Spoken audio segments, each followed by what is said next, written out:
500 horsepower is more than a treat with 568 pound-feet of torque. Nobody in class can compete with this because of the size of this vehicle. It's not as large as an X7 nor a GLS. So when you're putting that in content, you're really getting a bargain vehicle. And nobody in class is going to have this much power for this size of a vehicle for a third row variant. I'm Anthony from Hawkeye Rides, and Audi Wesley Chapel has given the SQ7 in this Daytona Gray Pearl over a raised red interior. 9 different exterior colors to choose from, 3 different interior options, and a ton of features, which transforms this vehicle to a price tag of over $111,000. Is it worth it? Well, it's going to start off with the black optic package, which blackens out the single frame Audi grille.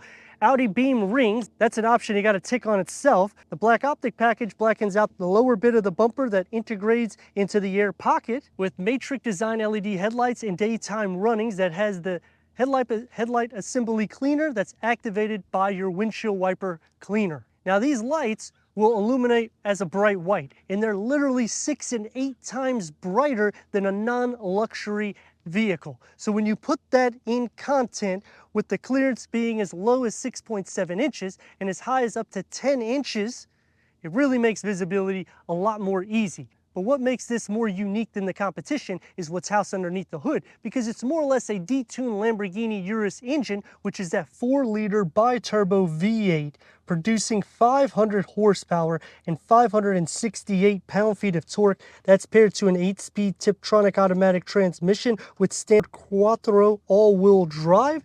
That's achieving 14 mpgs for the city, 20 mpgs for the highway, and 16 mpgs combined. And I know that's something that doesn't really matter when you're buying a vehicle this expensive. Reaching 60 at 4 seconds with the top speed at 130 to 155 miles per hour. And it's exciting that you get these quick speeds out of a third row variant that actually starts under $100,000. Because if you compare this against Mercedes, third row SUV, they're not going to have something to this level. You have to go into a bigger SUV. And the same thing for BMW. The X7 is a lot bigger than this. The X5, they no longer do a third row. That's why this is kind of the sweet spot, because Acura, Infiniti, Lexus, they're not going to even be able to touch this.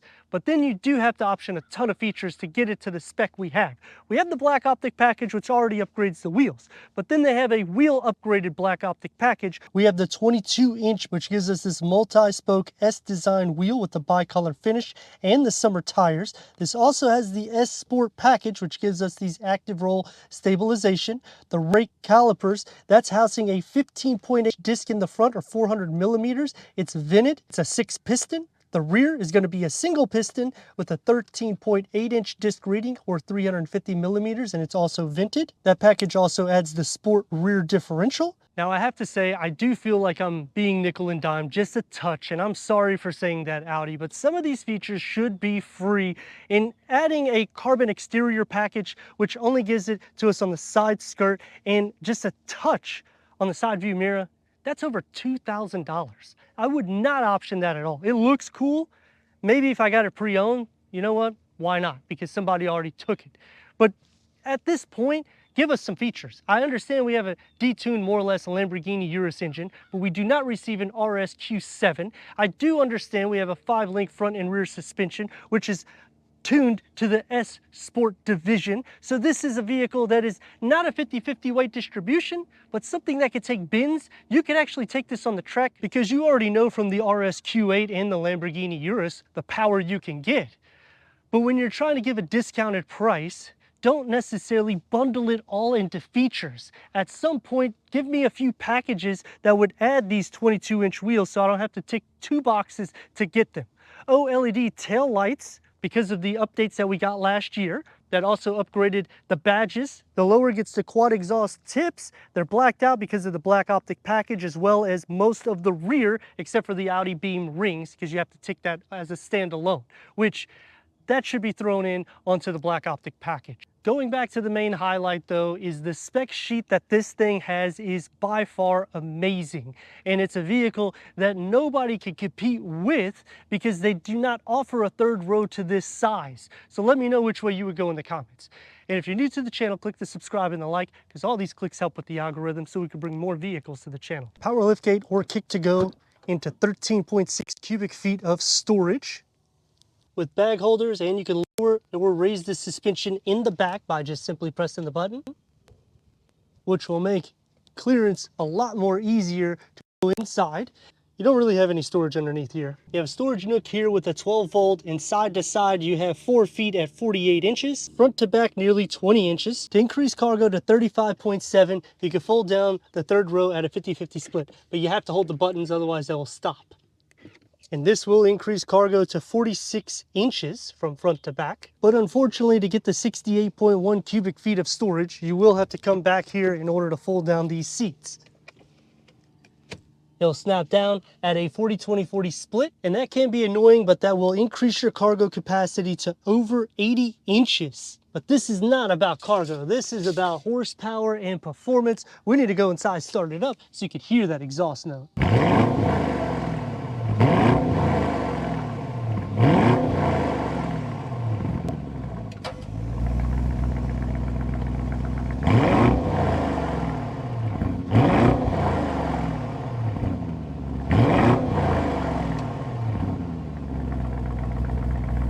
The key fob to the SQ7.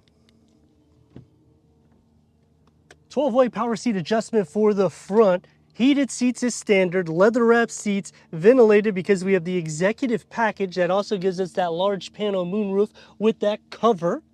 You get the SN Boss, memory for the driver, Bang & Olufsen sound system, a flat dashboard layout. You get the contrast stitch, you get the glossy black, the ambient lights will highlight the Quattro, and it has more of that polished look because of the way the screen configuration is. Carbon Atlas inlays, knee space at 6'3". I have about 3 inches here, and I have an additional 3.5 inches here. There isn't any pass-through. The Carbon Atlas inlays come into play here with that ambient lighting. The only plastic you'll see is this area here. They give you an area for the key fob. This is just a plastic cover for the 12-volt charger. Let's fire it up.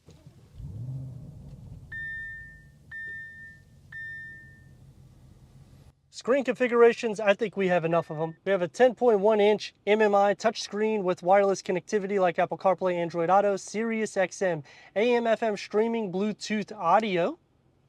The bottom screen is an 8.6-inch screen configuration designed for your HVAC, for your heated seats, ventilated seats, heated steering wheel, also for the climate control in the back.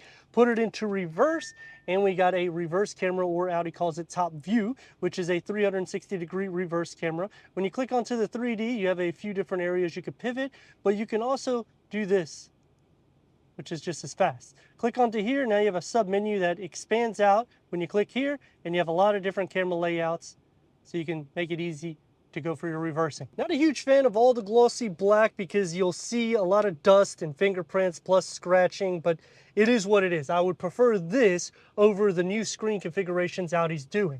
12.3 informational display that can go through an array of different content for the driver, including the navigation. You can zoom it in, zoom it out.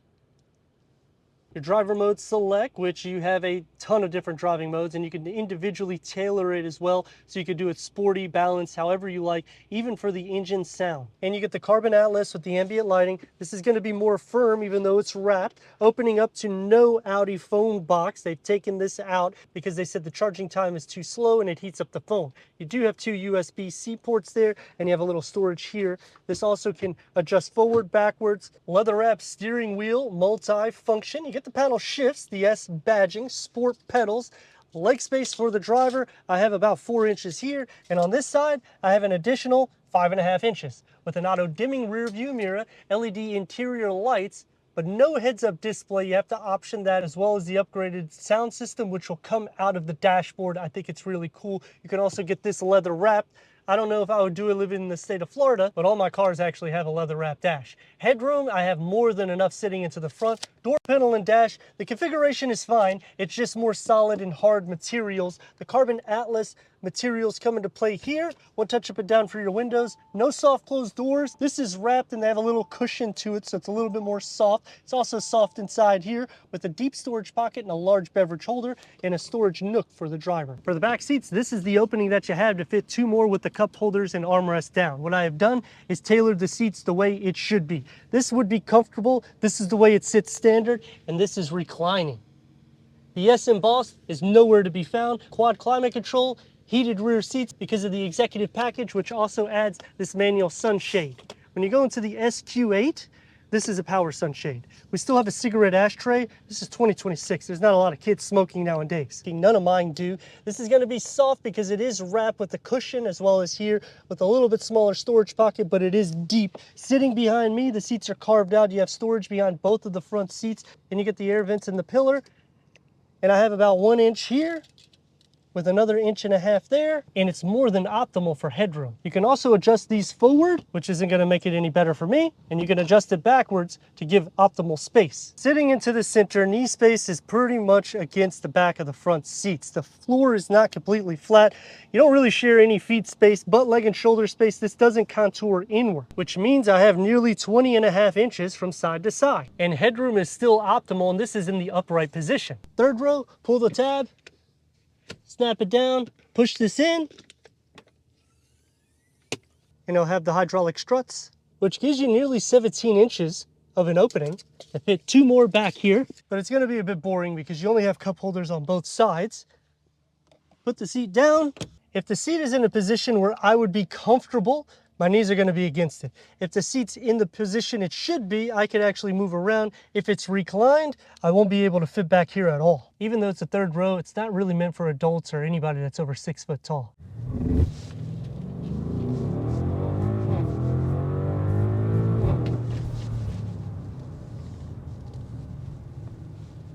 Performance, you have it. Maneuverability, you have it. Look at it taking the bends.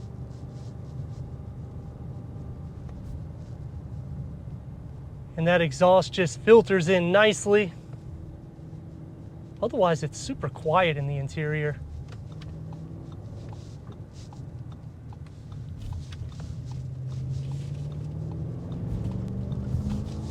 So playful. You can get in trouble really fast with this vehicle.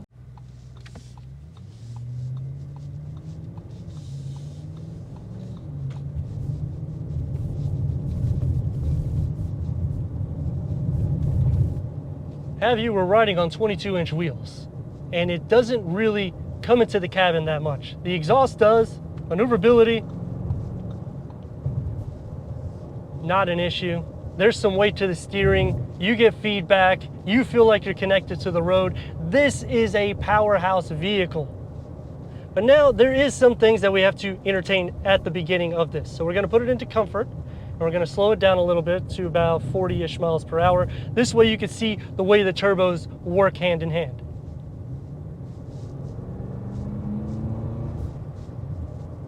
And that's what I mean by the turbo lag at that point, which there's a lot of power, but watch what happens when you put it into dynamics. It's already escalated the RPM. Night and day difference. And the drive to this is very unique because it uses that 48-volt mild hybrid system in between the turbos, so there's really no turbo lag. Plus this 8-speed automatic transmission, it is amazing the way the shift pattern works because it literally is working in harmony together. Turn radius, not gonna be too much of a stop point, but pretty close to it, about 1.5 lanes. Let's rock and roll. Oh, that exhaust that filters in is awesome. Now, there is some cons that's gonna start off with. You have to go into vehicle settings to get additional power seat adjustment. You click onto the seat, and then you're gonna have 4 seat settings here with another 2 here. This, I think, is overkill because I can't do this on the actual seat. I have to physically look off the road to do that. And you have to do different implements on this infotainment screen in order to do that, which could be a little bit more cleaned up. Even for the driver mode select, you have to push it, and then you gotta push it again. And depending on what driving mode you're in, it may take a couple of clicks or you'll have to look off the screen. I know it sounds like I'm nitpicking, but it's over $111,000 and I don't have a heads-up display, which if this had a heads-up display, then I may not be complaining so much, especially if they would implement some of these things there.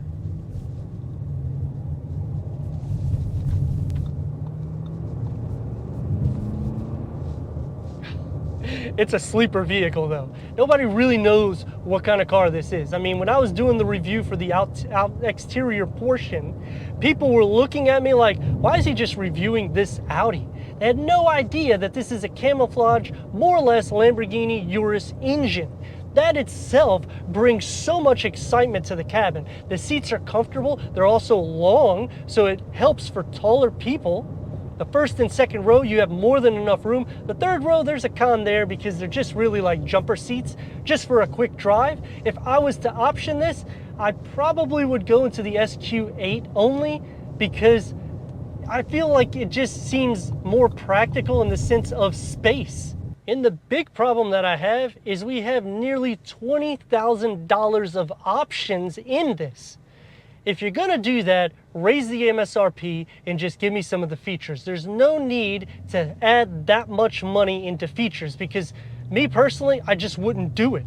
And if you don't add features, you're gonna feel like you're stripped of materials in the interior, as well as technology, as well as performance. I mean, let me know your thoughts in the comments. If you're new to the channel, consider subscribing. Check out this next video right here. And I'd like to thank our friends here at Audi of Wesley Chapel.